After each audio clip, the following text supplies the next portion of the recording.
Oh boy, we're live, and this is Dan Lachendro on the telephone.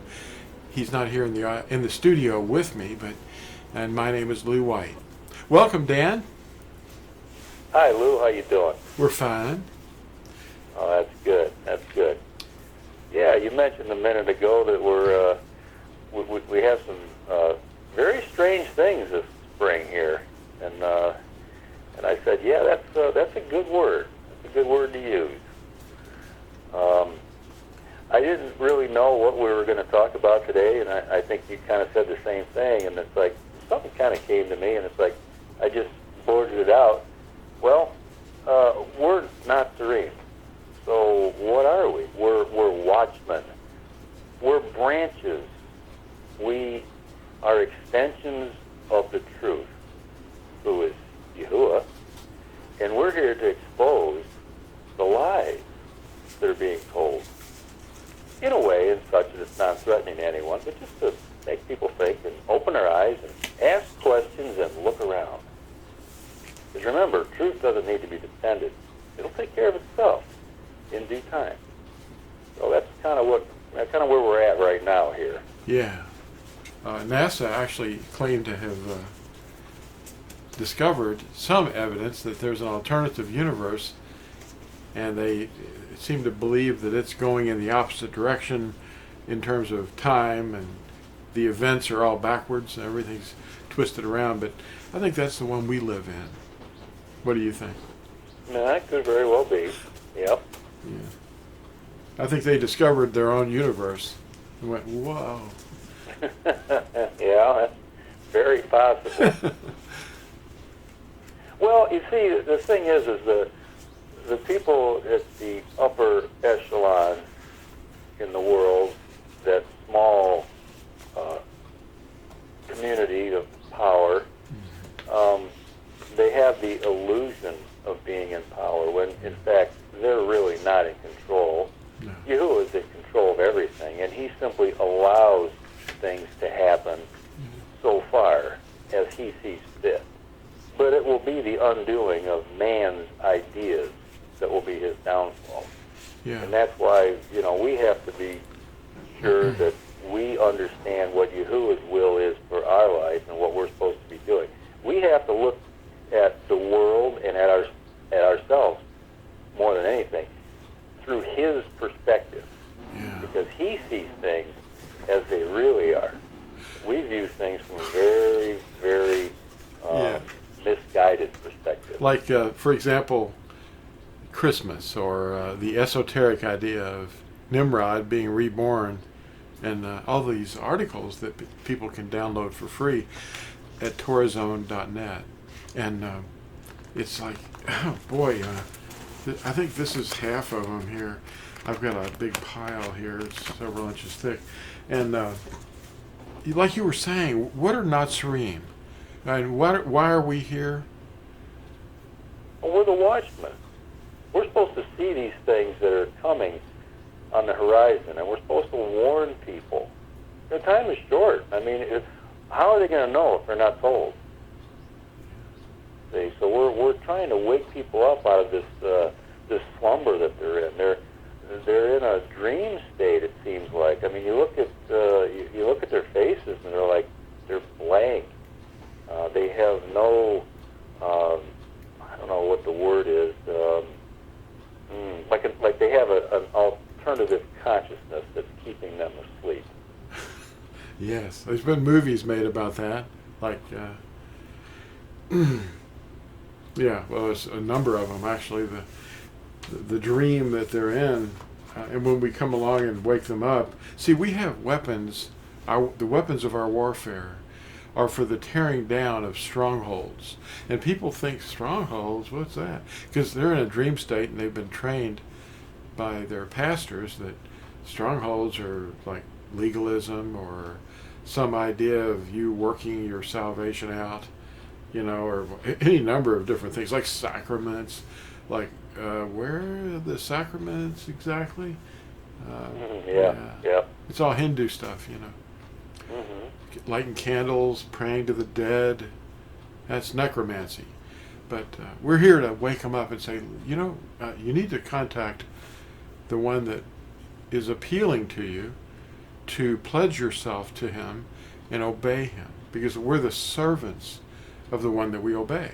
And if they're telling you don't obey these commandments, don't do those things, then why are you, wow, that's sort of a wake-up call. Like, that's the beast. Yeah. The beast is calling. Oh, it's just roaring. It's galloping across the whole world, isn't it? Yeah, galloping and exploding.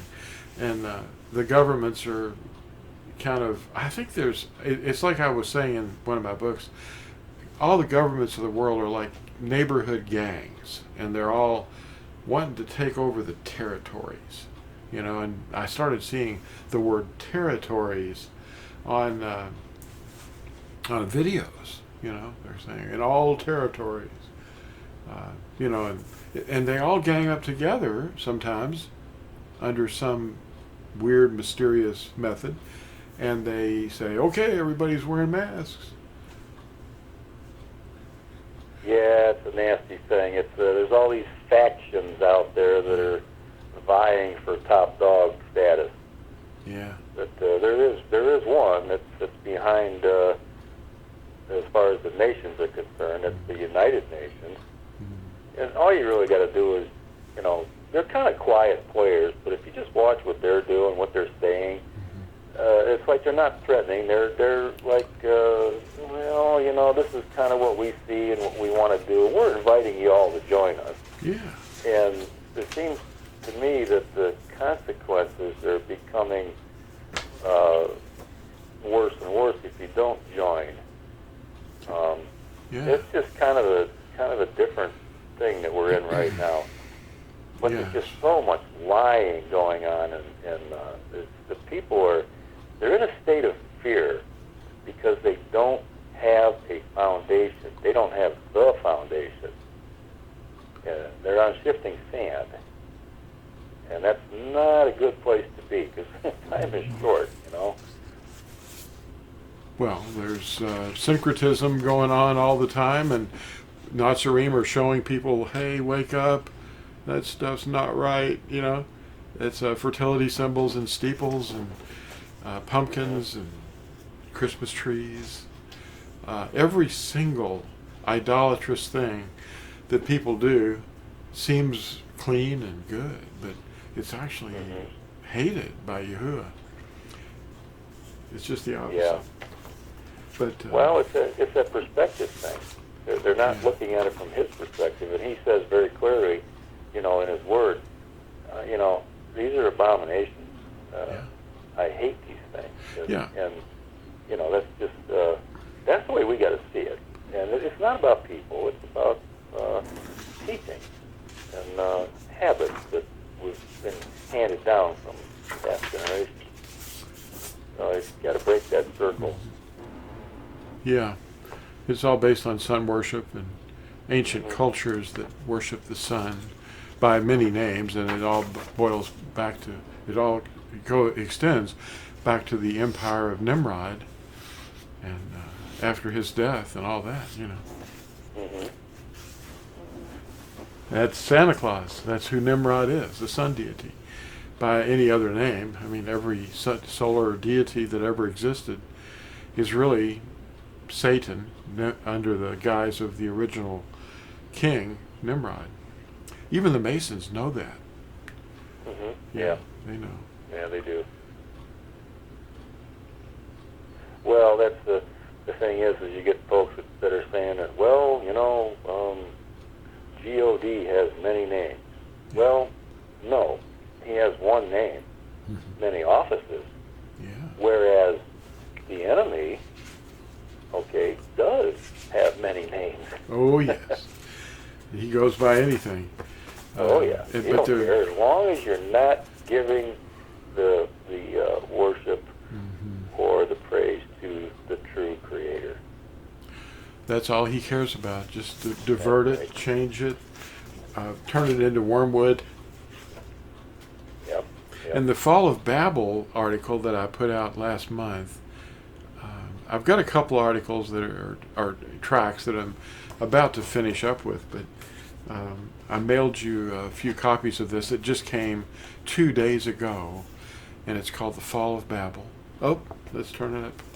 I like to print these things on their side, because you might be sitting at in a cafe or something, and you'd be sitting there looking at the book, and you're reading the book, but from the front cover, people can read the cover, sideways. And, okay. Yeah, okay. that's why that's done. I don't know. He just told me to make those. But the whole world has been deceived and worships demons and many false names. When the workers in the harvest do the work that they are commissioned to do, many will turn away from the lies handed down to them by their fathers, and the fall of Babel will cause a unifying effect. The name of Yahusha will strike the artificial clay feet of the image described in Daniel's interpretation of a dream. The name is the stone the builders rejected, and he said, "You will not see me again until you say, Baruch haba b'shem Yahuwah," which means, "Blessed is the one who comes in the name of Yahuwah." That's the back cover.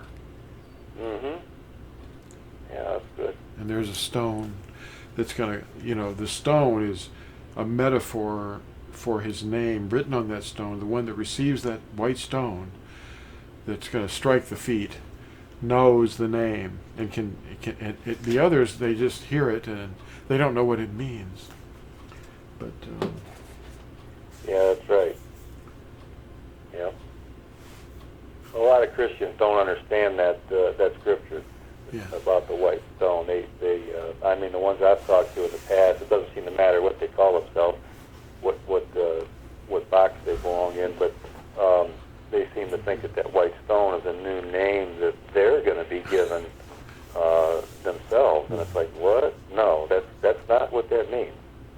It's not really a new name; it's a renewed name. Yeah. In other words, it's gone away, it's been suppressed, and it's coming back to the forefront. And you're going to be able to understand it. You're going to be able to read that name, and you'll know what it means. Yes. Yeah, it seems to be a stumbling block for people, but Natsarim, the branches of his teachings, are arising up in his power, and they're giving, we're weak in terms of the world's idea. We're meek, and we're not strong. We're just a still voice, a very tiny voice that hardly anybody hears, and yet that name. Well, they say if you want to get someone's attention, whisper. That's right, but don't whisper lies. If you whisper. look at it from a world standpoint, we're that small, tiny voice, basically like a whisper on the world scene. We're not, standing on a big podium, and we don't have a great big microphone yelling and echoing all over the place. But we have that small voice that's inviting, and it's asking, a very simple question. Yeah, and you can let the microphone do the work. You don't have to yell at them. That's right. Listen carefully. That's right. Yeah, I've got a microphone here in my hand. I was trying to figure out how to get your voice to boom out of the speaker here. Oh. I've got some pretty big speakers here. We got 2 of them. They're for some bass equipment that I have, bass guitar, But I've had this stuff for years and years, decades. I stopped playing in groups in 1984, I think, 85. This stuff's really old. Look at this back here behind me. I've got this old sound equipment. It still works. Yeah. Take care of it. Good stuff. Yeah, it's the good stuff. It's not like fake, but a lot of the stuff is digitized. There's nothing artificial about the old music, That's right. You could have an EMP strike and it'd still work. Probably. Yeah. Yeah, it's in a solid metal case. Well, you mean you could take that amplifying equipment that you have, and I could read the scriptures and sound like James Earl Jones. Oh, yeah. Yeah. Yes. He had a very good voice. Oh, I loved it. Yeah. Yeah. So did I. Yep. I hope his heart was right with Yahuwah. Yeah. Yeah, he passed, didn't he? I believe so, yeah. I don't know. I always like listening to him. Oh, yeah. Well, you know, we don't have to make a lot of noise, but what we have to say with conviction, Sincerity. and you know, like when Yahusha spoke, when he was standing on the shore of that lake, okay, and he spoke, he wasn't screaming at people. He was talking in a normal voice, but yet the person standing closest to him and the person that was standing way, way down the beach could hear him in the same volume. His voice was being projected by the words that he was speaking because of the source that he is. Yeah. The Creator spoke, and all the people heard. Yeah. And that's what he's doing today through this Natsarim. That was the same voice at Mount Sinai. People live as if Mount Sinai never happened. Or the burning bush. Yeah. The voice in the burning bush. Yeah. Yeah. Yeah. That was that had to have been a real experience. Yeah. Yeah, he saw Well, we're this going to have that Sinai experience again here. Yes. We are. He's going to shout. And yeah. Not just the earth, but the skies are going to vibrate and shake.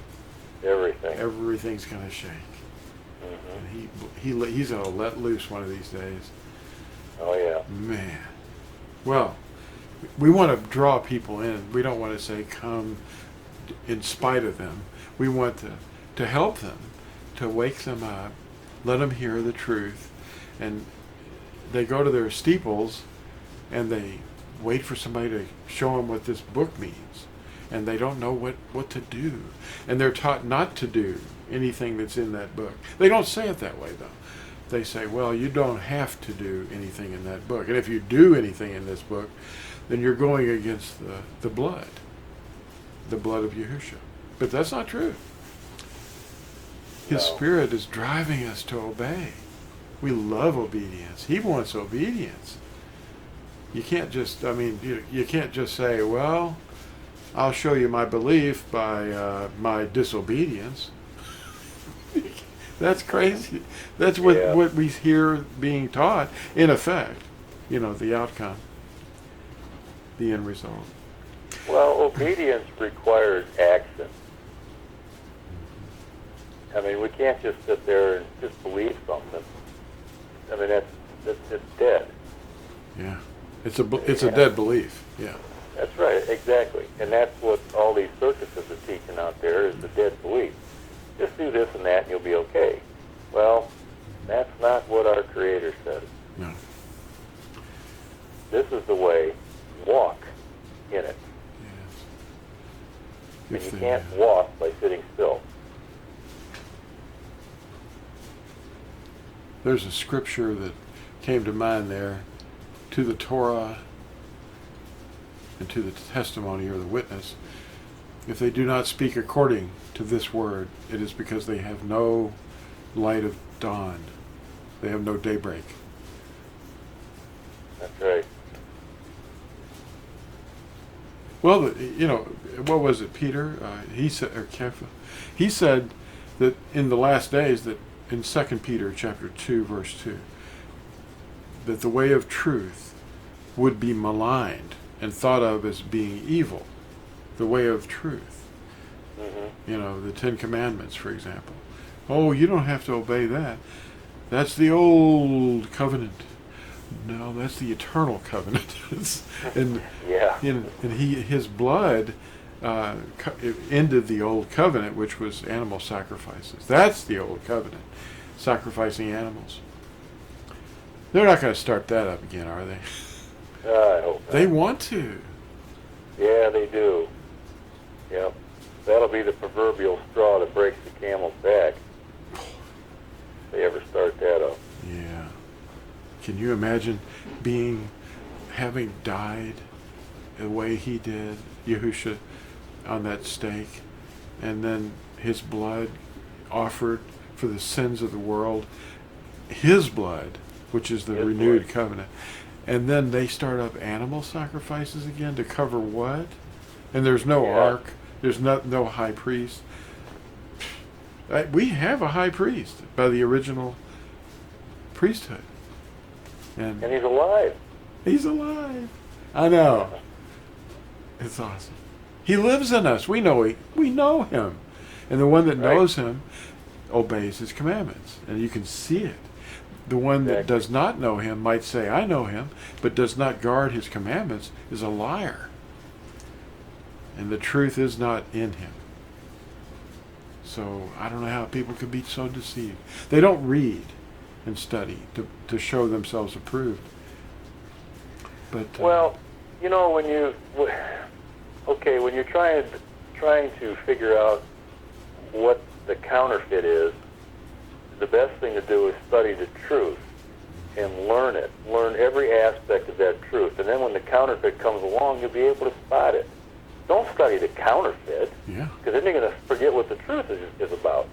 And that's what a lot of people are doing. They're following after all these false doctrines and whims that they're being taught, and they're not studying the truth. When you walk up to an artificial flower or an artificial plant, it might look good from 20 feet away, but then when you get up on it, the true plant does not look this way or feel that way. That's right. That's right. There's no life in it. No. And that's why we have to read His Word. Even if we don't understand it when we're reading it, read it. Put those words in your head. Yes. Your subconscious mind records everything that your eyes see. Yeah. So put those words in your mind, and they will be ingrained in there. And then, at that time, when it's needed, they will be recalled to you by His Spirit, and you will see the difference between the truth and the lie. Right. It will be painfully obvious to you. Then there's what the dragon does in the last days, according to Revelation 12, verse 17. The dragon was enraged at the woman who had given birth and went to go out and wage war against her offspring, those that were obeying the commandments of Yahuwah and holding to the testimony of Yahusha. So if you're doing those two things, then the dragon is not going to be happy with you. It's going to be pursuing you, blocking you, keeping your voice muted, and actually trying to kill you. But we're protected by the armor of the presence of Yahusha within us. That's right. I always think of that one psalm.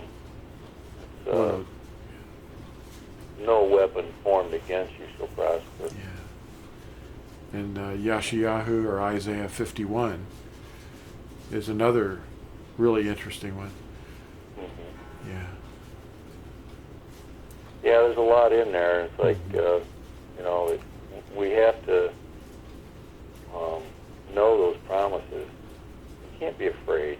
Yeah. I mean, he who is with us is no match for he who is against us in the world. And it's just, there's just no comparison there. So we don't have anything to fear except fear itself. Well, the love and the joy and the peace and the patience and the kindness, the goodness, the faithfulness, the steadfastness is a better word. Gentleness and self-control. Those fruits are His fruits in a person. Mm-hmm. They belong to Him, and He bears those fruits through those that belong to Him. That's right. And that's how we know each other. That's how we can detect Him in one another. And I got to ask, in light of the recent events going on worldwide here, I mean, how much of that do you see in people? All I see is fear. Yeah. And it's like if people are just cowering under all this nonsense that's going on, and they don't have His Spirit. I mean, it's quite evident. The ones that do, I mean, they're few and far between, but the ones that do, they have a peace about them that you can't explain it. And that's what we have to show people. In the face of all this adversity that's going on, we're calm. We have an understanding. We have a peace. We have a love about us, and we're helping people to understand the truth, and we're showing them the way. It's not the ways of the world. Okay, the ways of the world are fear and uncertainty and control and this and that, but that's not what we're about. We're not out there, trying to get people to join our club. Just showing people a real simple way, the only way, for that matter. And just like Yahusha did, he didn't coerce anybody. He says, come on, follow me. Pick up your walking stick and follow me. My yoke is very light, and it's easy. Lawlessness is increasing. Yeah. Oh, it is exponentially. Yeah. Matthew chapter 24 matches Yashayahu or Isaiah 24. And the end days are here. We can see that it's coming. The lawlessness is marching in the streets. It's interesting that all this destruction is happening after dark. Why were you waiting after dark for you to go out and protest? Who's going to hear you? Who would be looking at in the darkness for information about whatever it is you're protesting? Well, what I'm seeing of that is to spread fear among people. That's what I'm getting. Terrorism. From that. Yeah. That's manipulated. I'm sorry. I can't lie about it. It's manipulated. Yep. So there's just a whole lot that people don't know, and they're being spoon-fed, and they're afraid again. So not a good thing. Well, nation is rising against nation, and kingdom against kingdom. People are hating each other for the color of their skin, and the Creator is the Creator of all. And remember when Miriam and Aaron, or Aharon, were complaining about the wife that Moshe had taken? Oh, yeah. And she was struck with leprosy. Yes, she was. For uttering those gossip against that idea. And that judgment was racist. That was bigotry and racism. And he saved, rescued a diverse multitude of people and other captives. And we're all captives, but we don't recognize it. I mean, we're living in captivity right now, but he's the deliverer, and we're waiting for him. See? This is Yahusha. We have waited for him. He's our Elohim. Some teachers don't know who he is. They have no idea. They think he's some created being that was offered for the sins of the world by the Father. He's actually the Father in a body. That's who he is. That's why he bears that name. I was just recently doing a study on the name Ahaya. That you talked about that. Oh, yeah, a while back, yeah. Yeah.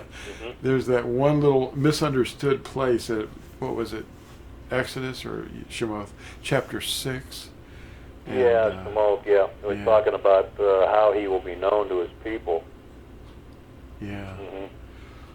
Well, I'm glad you prompted that research because it's rising up. Everybody's being challenged by it, and some of them are falling for it, They weren't stoning anyone for saying Ahaya, I saw the Monty Python movie. I know. No, I'm not kidding. You said Ahaya? Oh, stone him. No. Yeah.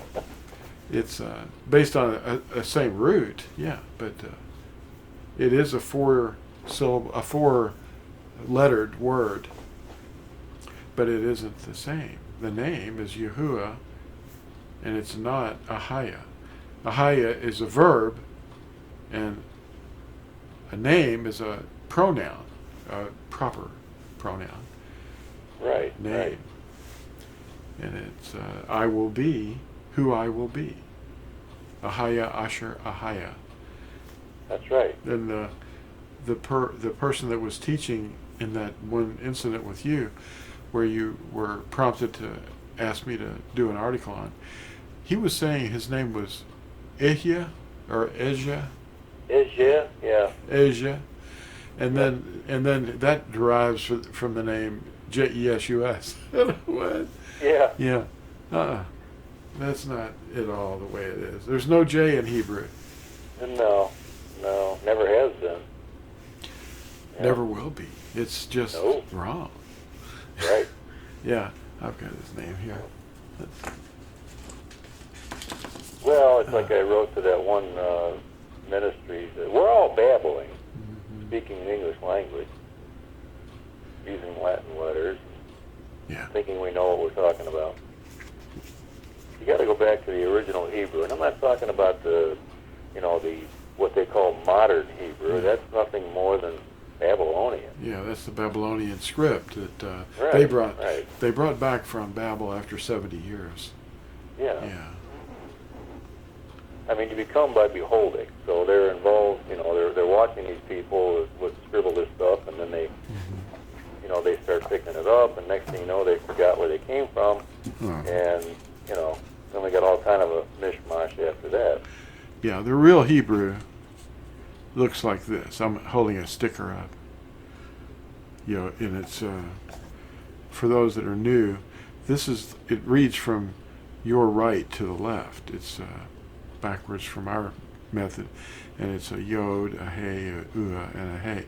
So it's Yahuah. Yeah, that's pretty simple, pretty straightforward. Yeah.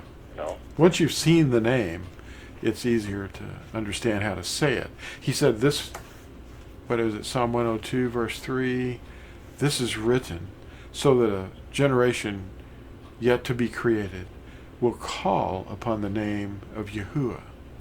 It's written for that reason. He didn't say that you need to go to twiddly-diddly school and figure out how to put in these vowels. He said the letters are written so that you can say them. It's right. It's straightforward. But the adversary's been hiding the name, making rules about not ever saying it. Oh, that's not proper. That's too set apart. Well, he's going to have, when he comes, Zechariah 14, I believe it says, he's going to have the name written on the pots that people cook in and on the bells of the horses. What are they doing with bells on horses? Well, they're warnings. When a horse goes down the road, they have to make some kind of sound, Otherwise, somebody that's hard of hearing might not notice a horse. Probably not, because they can't make squealing tire sound. So they got to put bells on the horses.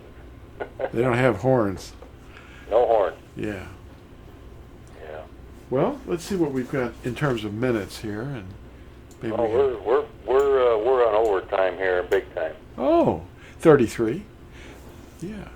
Well, we'll make this one giant video, and hope that somebody that's new is listening, and they'll just say, "What? This is strange." Well, and then the people that are familiar with us, they can, say, "Hey, there's the family. We're talking." There we go. Yeah.